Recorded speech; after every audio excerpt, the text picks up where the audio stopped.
అందరికీ నమస్కారం. మన ఇంట్లో ఈ 5 సంకేతాలు కనిపిస్తే మన ఇంటికి లక్ష్మీదేవి వచ్చిందని అర్థం. మన ఇంట్లో కొన్ని సంకేతాలు కనిపిస్తే అవి సాధారణ విషయాలు కావు అని పురాణాలు చెప్తున్నాయి.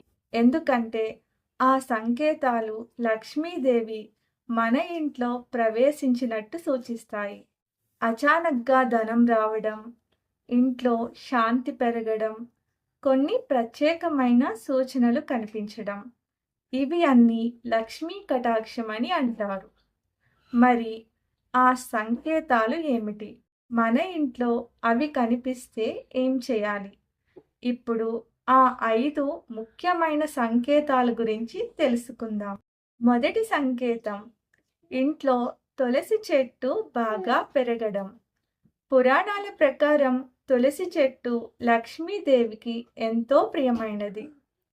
ఇంట్లో తులసి మొక్క ఎటువంటి కారణం లేకుండా బాగా పెరుగుతూ ఉంటే అది చాలా శుభసూచకం. అది ఆ ఇంట్లో దేవతల కృప ఉందని చెబుతారు. ఖచ్చితంగా అందరి ఇంట్లో తులసి మొక్కను పెంచండి, చాలా మంచిది. రెండవ సంకేతం పూజా గదిలో సువాసన రావడం. కొన్నిసార్లు పూజా గదిలో అగరబత్తి లేదా ధూపం లేకపోయినా మంచి సువాసన వస్తుంది. పురాణాల ప్రకారం ఇది దేవతల సాన్నిధ్యం ఉన్నప్పుడు జరుగుతుందని చెబుతారు.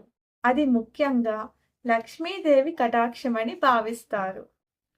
మూడవ సంకేతం ఇంట్లో శాంతి పెరగడం. ఒకప్పుడు చిన్న చిన్న విషయాలకి ఇంట్లో గొడవలు జరిగేవి. కానీ ఒక్కసారిగా ఇంట్లో శాంతి, ఆనందం పెరిగితే అది చాలా మంచి సంకేతం. లక్ష్మీదేవి ఉన్న చోట ఎప్పుడూ శాంతి, సంతోషం ఉంటాయి. నాలుగవ సంకేతం పక్షులు లేదా ఆవులు ఇంటి దగ్గరకు రావడం.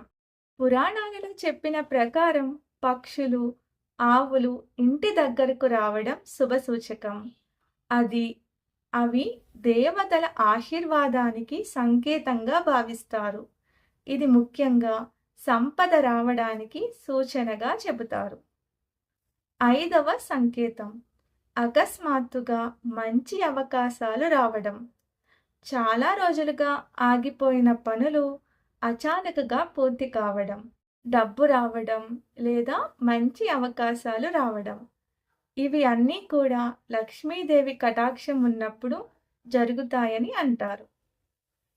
అందుకే మన ఇంట్లో ఈ సంకేతాలు కనిపిస్తే అది చాలా శుభప్రదమైన విషయం.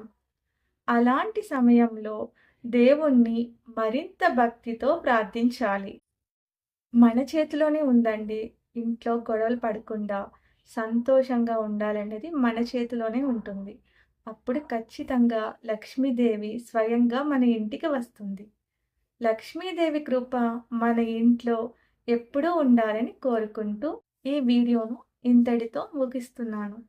ఈ వీడియో మీకు నచ్చితే లైక్ చేయండి, మీ కుటుంబ సభ్యులతో షేర్ చేయండి.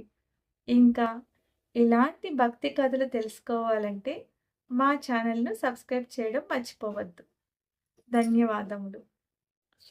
ఓం శ్రీ మహాలక్ష్మి నమః.